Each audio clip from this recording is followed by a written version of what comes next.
Ó, vamos chamar a enquete aqui para vocês, pessoal do YouTube. Qual que é a enquete hoje? A enquete aí. Eu não tenho participado das enquetes. Para mim é uma grande caixinha de surpresas. O Brasil mostrou o quê? 3 pontinhos. Tem time para conquistar o Hexa? Ainda precisa melhorar muito? Está no caminho certo? Ou nem o Ancelotti salva? Eita, esse último foi maldoso, hein? Foi com uma pimentinha. Pessoal do YouTube, do chat, vamos chegando, mandem mensagens, likes. Já pode falar? Já pode falar. Está no caminho certo. Ah, boa. Ainda precisa melhorar muito. Uma empolgação moderada ali, né? Eu acho que toda vez que a gente tem uma novidade numa seleção, uma novidade em algum time, ou uma chegada de um jogador novo, existem os emocionados e existem os também são mais assim desconfiados de maneira exagerada.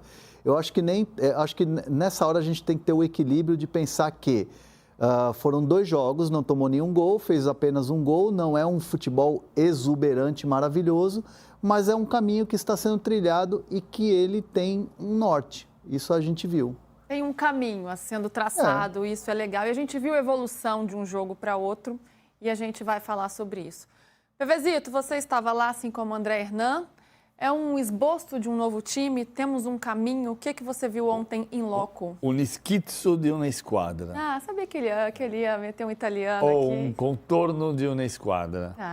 Io ho testato questa informazione con un giornalista amico italiano che mi ha detto che il mio italiano está perfetto. Liguem aí o tradutor, galera. A tecla SAP, agora tem a legenda da inteligência artificial. Ele disse, meu amigo italiano disse que meu italiano está perfeito e que em italiano se diz um esboço de um time é un schizzo di una squadra ou um contorno de uma squadra. Um contorno que é um primeiro traço de um desenho que pode ficar belíssimo ou ficar Espero vocês lá acompanhando tudo. Eu também espero que você... A gente espera muita coisa aqui. Epa, que esse programa tá animado hoje. Isso vaza no ar, vaza, né? Uai, se a gente tá ouvindo, tá vazando. Vocês ouviram, né, gente? Conta aqui pra gente. Eu nem sei o que era, porque... Era sua voz? Tipo uma chamada, não era minha voz. Não era sua voz, não, eu não. Não era minha também, nem do PVZ. Parecia ser do Diego Sarza. Pode ser. Hernanzito, como foi acompanhar essa vitória ontem? O que você sentiu ali do clima? O clima frio, frio pelo menos no tempo, na temperatura, né?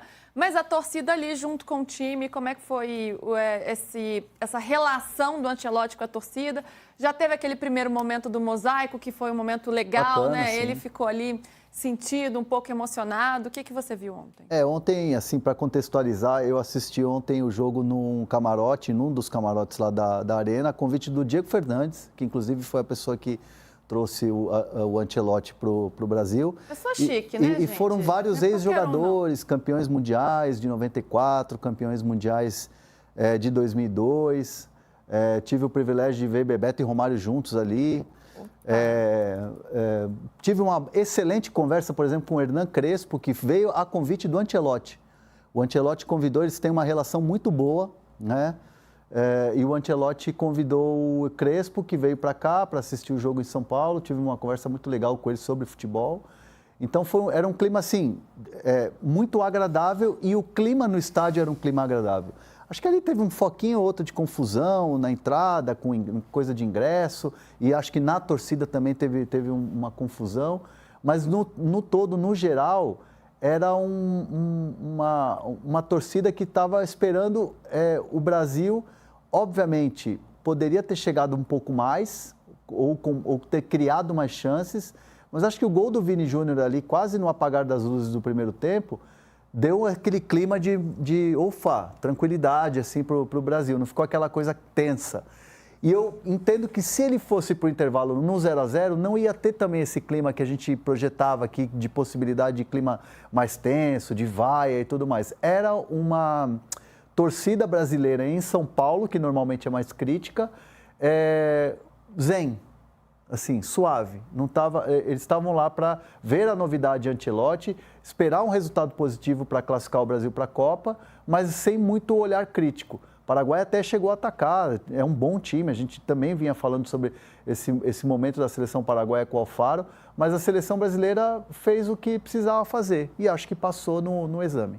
É É interessante como esse clima, a gente percebe uma mudança mesmo, né? Um clima mais tranquilo, as pessoas um pouco mais esperançosas aí com a seleção brasileira, mesmo uma torcida tão crítica, tão exigente como é a torcida Muitas famílias, famílias inteiras, pai, mãe, filhos, famílias com avô, avó. Então, assim, estava um clima muito gostoso, assim. Estava frio ontem, bem verdade, trânsito para chegar, demorei 2 horas para chegar. Mas, assim, um clima muito legal. Estava muito agradável a noite ontem na Neoquímica. Bacana. PVC, queria que você falasse também sobre essa sinergia, né, das arquibancadas com o time, mas a gente está vendo aí os melhores momentos da partida. O que a gente viu em campo também, né? Um time com um quarteto ofensivo, com uma postura mais ofensiva em relação àquele primeiro jogo contra o Equador. E foi interessante observar essa movimentação, né? Jogadores se movimentando muito, não trocando posições, na verdade. A gente viu uma intensidade que era cobrada dessa seleção brasileira. O que teve de interessante aí na forma como a seleção jogou ontem? Eu estava em Itaquera, eu estava na Neoquímica Arena, no 10º andar, na tribuna de imprensa. Depois desci para a entrevista coletiva, conversei com um pouquinho, mas perguntei na coletiva. Eu entendo, o ambiente estava muito, muito legal. Assim, você olhava, quando faltavam 15 minutos para começar o jogo, as pessoas olhavam para a arquibancada e falavam assim, não vai dar 45 mil pessoas. E você está vendo na arquibancada que encheu. No pontapé inicial já estava cheio. Esse é um hábito que mudou no futebol em São Paulo, né? Que também acho que mudou um pouco no Rio. É diferente em Brasília, onde sempre foi estrangulado o momento do apito final, porque as pessoas sempre entraram em cima do laço. Mas entraram em cima do laço e lotou. E lotou com apoio, com o augure, o parabéns ao Carlo Ancelotti, que ele ficou emocionado. Ele estava emocionado à tarde no hotel. O Neymar foi visitar o time no hotel, mas não foi nessa hora da emoção do Ancelotti. O Ancelotti antes disse, cara, eu nunca acreditei, nunca ouvi que eu estivesse no meu aniversário de 66 anos dirigindo a seleção brasileira. E não foi um jogo da seleção brasileira, como o Hernan disse, sob críticas, sob vaias. Foi de entendimento que tinha um problema com o time e que o time tinha que ganhar o jogo. Então, não houve nenhum momento de vaia. Houve um momento de tensão, houve um momento de apoio, houve um momento de grito de Brasil, houve um momento de grito de... Um período mais silencioso do estádio. Mas não foi, o estádio estava um estádio de futebol. Estava um estádio de futebol. O público não é igual ao de Corinthians e Flamengo, mas é no estádio de futebol. Do ponto de vista tático, o Ancelotti deixou claro que ele queria muito pressionar a saída de bola. Ele queria uma postura diferente do jogo de Guayaquil, porque o jogo era diferente. E o Gustavo Alfaro falou na coletiva sobre a dificuldade de quebrar a primeira linha. Ele elogiou muito a capacidade de pressionar a seleção brasileira na saída de jogo. E acho que essa é a grande carta de intenções. Um time que vai construir desde a defesa. Você viu que o gol nasceu do pé do Alisson, antes do Marquinhos e do Alexandre. E foi terminar no Vinícius Júnior, que era o atacante mais livre. Passa por todo mundo, né? Bruno Guimarães, Casemiro, 8 passa dos pelo 11 Rafinha. Vem o Matheus Cunha, né? A bola acaba sobrando para ele, ele faz o cruzamento e o Vini ali, muito oportunista, aparecendo no meio da área. Só não passou pelo Martinelli, pelo Wanderson e pelo Alexandre. Mas passou pelos 8 jogadores de linha até chegar ao fundo do gol com o Vinícius Júnior. E a capacidade de pressionar, principalmente, é a característica do jogo de ontem. Não vai ser necessariamente a característica de todos os jogos do Brasil com o Ancelotti. A gente vai falar sobre isso, né? Se vai depender do adversário, se essa é a melhor formação, de fato, para a seleção brasileira. Hernan, você falou, né? Não foi um futebol, assim, exuberante, mas foi bom e deu o resultado, foi importante para a classificação para a Copa. Agora ele tem muito mais tranquilidade para trabalhar. Mas o que você mais gostou da partida ou da atuação da seleção brasileira? Eu gostei dessa liberdade que Vini e Rafinha tiveram. Não jogou com um 9-9 ali, não jogou com um jogador de área, que o Matheus Cunha foi muito mais um armador ali também. Gostei muito voltando muito para construir, né? Às vezes ele vinha até os zagueiros para construir, se movimentando. E marcando, né? E assim, um jogador que está se reinventando e se mostrando ser um jogador de versatilidade. Eu gosto muito do Matheus Cunha, sou muito suspeito para falar do futebol dele, porque eu acho que é um jogador de muita qualidade, assim. E é uma qualidade, assim, que para hoje os treinadores, principalmente no futebol europeu e no mercado onde ele está, que é a Premier League, os treinadores gostam muito. Então, acho que o Matheus Cunha vai se dar muito bem no United. Espero eu. E acho que é uma partidaça do Bruno Guimarães. E acho que a gente achou o zagueiro titular da Copa. Acho que o Alexandro Ribeiro, ele vai se firmar. Porque, assim, a gente tem um Militão que é uma incógnita, está voltando. A gente tem o Gabriel Magalhães que está machucado, vai ter um período aí para se recuperar. E esse cara chegou, parece que ele é um veterano. Eu conversava isso ontem com o Márcio Santos e Ricardo Rocha. Tava mal de companhia, hein? Tava Gente que entendia pouco do setor ali. Estava bem acompanhado. E eles estavam elogiando muito a atuação dele. Eu acho que ele jogou muito bem os 2 jogos e quem trouxe foi o Ancelotti por causa da Champions. Do jogo do Lille contra o Real. Não especificamente do jogo do Lille contra o Real, porque ele jogou uma grande Champions League e na primeira fase o Lille ganhou do Real Madrid e ele foi melhor em campo naquele jogo. Mas é uma parte da história, porque o Ancelotti não vai ver um jogo e falar assim, então eu vou trazer esse zagueiro. Você pode ver esse jogo de chamar a atenção para o jogador e a partir daí você começar a acompanhar o jogador. Pode dar aquela despertada. E aí, a partir do momento que você começa a acompanhar o jogador, se ele foi muito bem contra mim, mas foi muito mal no jogo seguinte, no outro, você não vai trazer. Você vai trazer porque você percebeu que existe um talento. Eu acho que é mais um ponto. Eu vou morrer dizendo isso, cara, eu vou ser chato. A gente diagnostica errado todo dia no Brasil. Você quer curar uma gripe com remédio para um câncer. O Brasil não tem mais talento como antes. Cara, o problema não é esse. Você descobre um zagueiro como o Alexandre Ribeiro, que quando foi convocado, um monte de gente falou, quem? Sim. Não estava no radar da maioria das pessoas. E aí eu acho que ele pode ser o zagueiro titular da Copa do Mundo, mas eu não acho que ele é o zagueiro titular da Copa do Mundo, porque pode aparecer um outro zagueiro. O Beraldo pode voltar a ser zagueiro. E entrou bem. Entrou bem, ele errou uma saída de bola. Porque o Alexandre do lateral também tinha errado. Uma saída de bola, a bola mais perigosa do Paraguai no segundo tempo, que o Sanabria finaliza, quem erra a saída de jogo é o Alexandre do lateral. E o Beraldo errou na primeira jogada que ele saiu, ele deu um passe errado e saiu uma jogada de perigo do Paraguai. Não tão perigosa quanto a anterior que eu citei. Então, o Alexandre Ribeiro, ele pode ser titular da seleção brasileira, ele pode jogar a Copa do Mundo ou ele pode não ir. O Gabriel Magalhães é um zagueiro extraordinário. Acontece que time bom consagra zagueiro ruim e time ruim enterra zagueiro bom. E ele apareceu numa atuação que o Brasil jogou bem, não brilhante, e chama atenção. Mas o Gabriel Magalhães é muito bom. Ele vai voltar e pode ser titular. Eu pode disputar a posição com o Alexandre Ribeiro. Não percamos de vista com o Ricardo Rocha e Márcio Santos que a Copa do Mundo de 94 começou com uma zaga que era Ricardo Rocha e Ricardo Gomes. Uhum. Ricardo Gomes se machucou em Fresno, no amistoso contra Honduras, e passou a ser Ricardo Rocha e Márcio Santos. E aí o Ricardo Rocha se machucou e passou a ser Aldair e Márcio Santos. E o Aldair na opinião de muita gente séria, a minha inclusive, se você fizer a maior seleção de todos os tempos da seleção brasileira, o Aldair é candidato a ser o melhor zagueiro. E não era titular quando a Copa começou. Você está entre as pessoas sérias? Eu espero que sim. É porque ele falou da pessoa séria e se colocou. Você é seríssimo, PVC. Às vezes eu faço umas piadas sem graça, mas eu sou sério. Não, adoro suas piadas. PVC. Não, e assim, existem histórias, existem momentos assim de jogadores e de Copa, como o PVC acabou de narrar uma muito interessante da chegada do Aldair e do próprio Márcio Santos.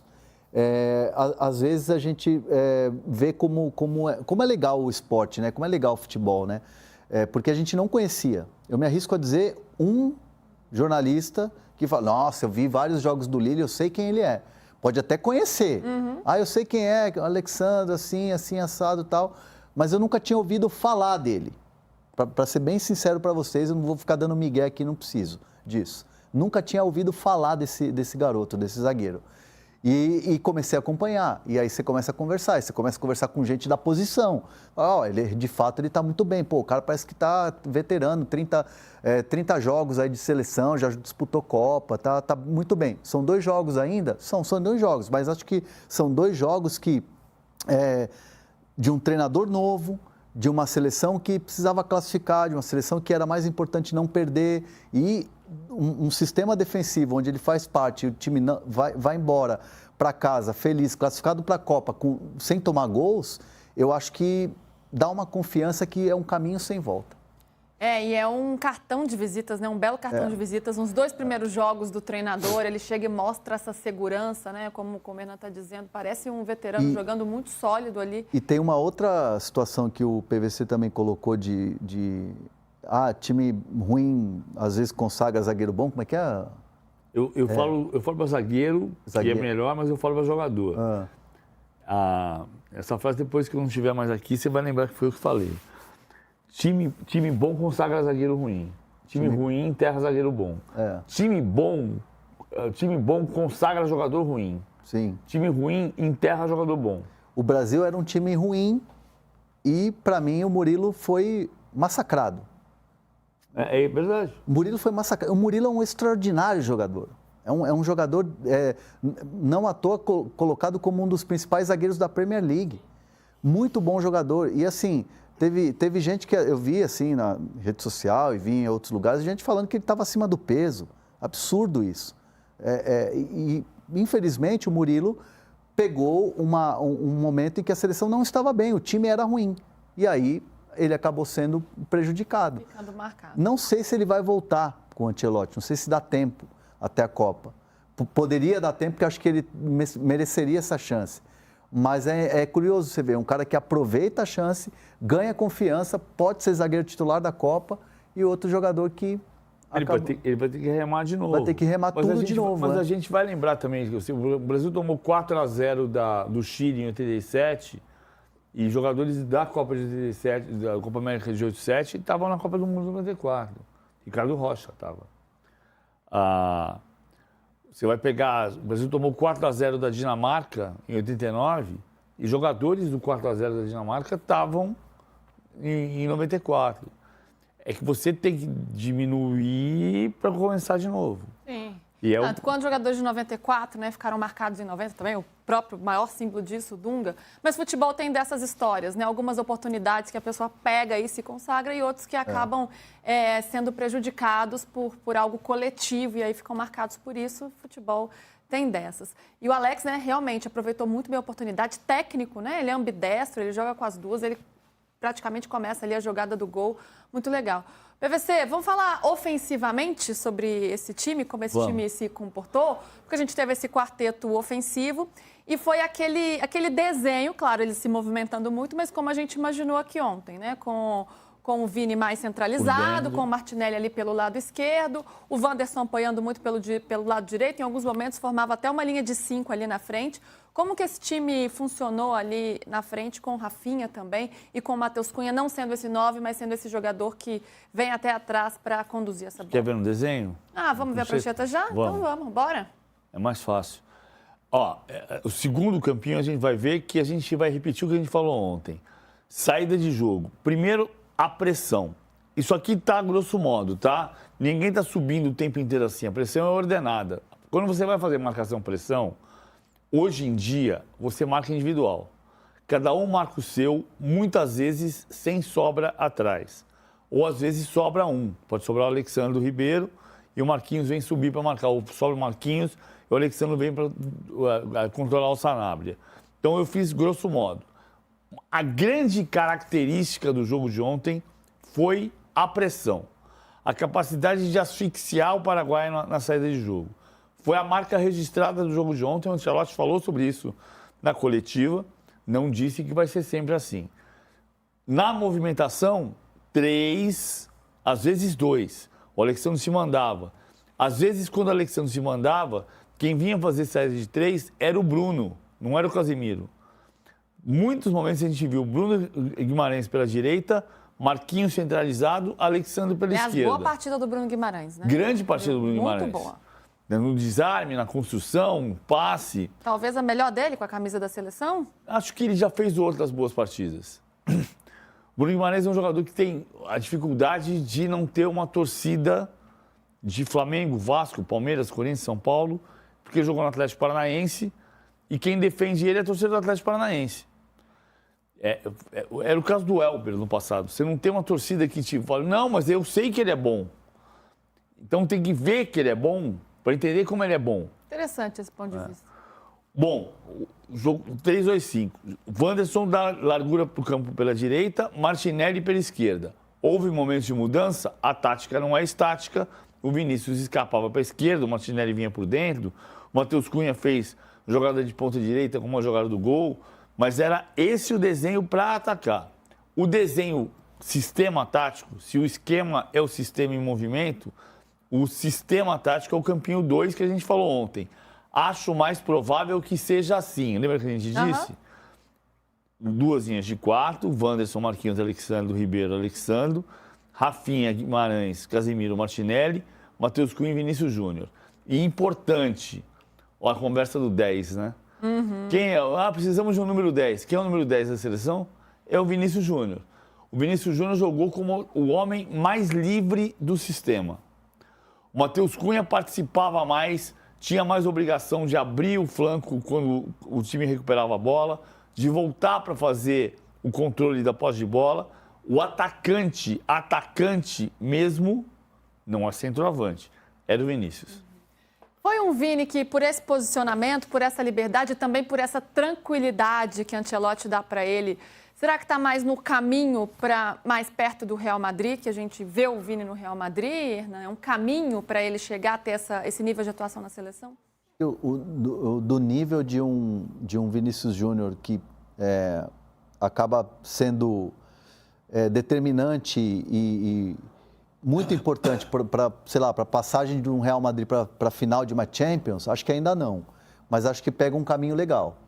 Acho que a maneira que o treinador monta o time, a liberdade que dá para um jogador que é da confiança dele, eu acho que naturalmente caminha para um Vinícius Júnior do Real Madrid na seleção brasileira, que era o que a gente sempre exigia e pedia, né? Cadê o Vini Júnior das apresentações do Real Madrid? Por que não é o mesmo? Por que não é o mesmo? Aí, ó, temos uma boa explicação e um bom caminho, um start aí que foi dado ontem nesse jogo de Itaquera. Para mim, o Vinícius Júnior se soltando, fazendo gol, acho que foi bom para ele, né? Porque nesse momento que você não tem, por exemplo, o Neymar na seleção, o Vinícius Júnior sabe que ele é a referência técnica e a referência que o torcedor espera dentro de campo, espera que ele faça algo diferente.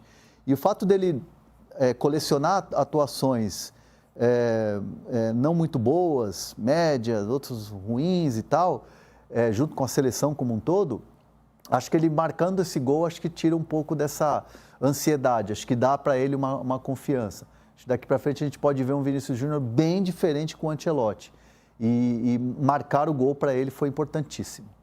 Foi um gol bem de centroavante ali, né? Ele no meio da área, foi oportunista e fez o gol. PVC, você ia falar algo? Não, eu ia falar que o Matheus Cunha, essa jogada, assim como a primeira que o Vinícius não consegue alcançar, Sim. São jogadas que mostram como o segundo atacante era o Matheus, não era o Vinícius. Sim, porque ele recebe do Matheus, né? O Vinícius, eu não vou dizer, o Vinícius não era o centroavante, não se trata disso. Eram dois pontas de lança. Mas era um jogo em que o Matheus saía mais como preparador e o Vinícius era o mais livre no sistema tático. E para finalizar também, e nesse time tão móvel que a gente está falando aqui sobre essa movimentação, sobre como eles se portaram em campo, falta alguém para finalizar, para botar a bola para dentro? Ontem Vinícius colocou, mas ele não é um centroavante. Você sentem falta de um jogador assim com mais capacidade de finalizar mesmo, de estar ali dentro da área? Porque é um time que criou chances, mas fez um gol. Ok, tá bom, tá de bom tamanho, Paraguai é um time fechado, difícil, vem muito bem, é verdade. Mas até deu uma sensação que poderia ter sido mais. Qual que é dos times do Real Madrid ou do Ancelotti, assim, campeões da Champions, que tinham 9-9? Benzema? Não, Inzaghi. O Inzaghi, Benzema? Inzaghi 2003, Inzaghi 2007, Benzema 2014, Benzema 2022. Dos 5, 4 tinham 9. Você tem o Benzema se movimenta. Você tem então, mas aí você tem jogadores de muita movimentação. Não, sim. Não 9-9, aquele 9 clássico, tipo Fred, Pedro. Não, ele não. É assim. Vamos lá para trás. Ronaldo Fenômeno, quando teve um grande momento com o Ancelotti no Real. Teve um grande momento com o Ancelotti. Não teve. Se ele tivesse um grande momento, ele não tinha vindo pro Corinthians. Foi 2009. Ele saiu em 2009, terminou a temporada 2009, ele não ficou no Milan. Se o Ronaldo Fenômeno um momento extraordinário no Milan do Ancelotti em 2009, o Milan panca e fica aqui comigo. Ah, sim, sim. Então, assim, não é... Eu vou dizer assim, vamos lá. Eu tenho repetido isso algumas vezes, Renan. O Ancelotti não é o revolucionário, ele é o camaleão. Ele é o cara que se adapta. Você quer ver um exemplo disso? E é da personalidade dele. Tem um time na história da Champions, de 55 a 2025, e 70 anos de Champions League, 70 anos de Champions League, Copa dos Campeões da Europa, um time se repetiu em 2 finais consecutivas. Foi o Real Madrid do Zidane em 2017 e 2018. Vou incumpridar. Cacilhas, Carvajal, Sérgio Ramos, Varane e Marcelo, Casemiro, Modric, Kroos, Isco, Benzema e Cristiano Ronaldo. Fora esse time, teve um time que chegou em 2 finais seguidas, ganhou as 2, com 10 jogadores diferentes. Que é o Milan do Arrigo Sacchi, 89 e 90. Giovanni Galli, Tassotti, Costa Curta, Baresi e Maldini. Colombo, Ancelotti, Rijkaard e Donadoni. No ano seguinte, Evani, Gullit e Van Basten. Esse time mudou um jogador, mas desses 11 jogadores, um jogador mudou de número. O Ancelotti. Como o Donadoni era 7 em 89 e o Evani era 11 em 90, o Ancelotti era 11 em 89 e 7 em 90. Quero saber a personalidade dele. Ele é o homem que se adapta. Ele é o homem que se adapta. Ele pode ser 7 ou 11, porque o outro cara quer a 7 e o outro cara quer a 11. É só um símbolo desse camaleão. E dentro dessa seleção, dentro das características dos jogadores, eu acho que ele vai estar numa Disneylândia desse estilo dele. Vai, e ao mesmo tempo é uma arapuca. Porque quando você... Ele não é uma arapuca maior, porque ele tem muita experiência. Mas quando você tem um leque de opções muito grande, a chance... Isso te obriga a escolher e te cria a possibilidade de não escolher certo. Porque você tem tanta escolha. Sim, essa é a diferença de um futebol de clubes para o futebol de seleções, né? Ele tem uma gama aí de jogadores para observar, que ele não tem tanta essa vivência. Eu quero sorvete de morango ou chocolate? Eu gosto de chocolate, não gosto de morango. Se você tem pistache, creme, baunilha... Chocolate belga. Porque nos clubes, por mais que o time contrate, ele tem aqueles atletas, né? Um elenco fechado, ele vai ter que trabalhar com esse elenco. No futebol de seleções, não. Ele vai ter que observar os brasileiros espalhados aí pelo mundo, o futebol brasileiro e fora, para montar esse elenco.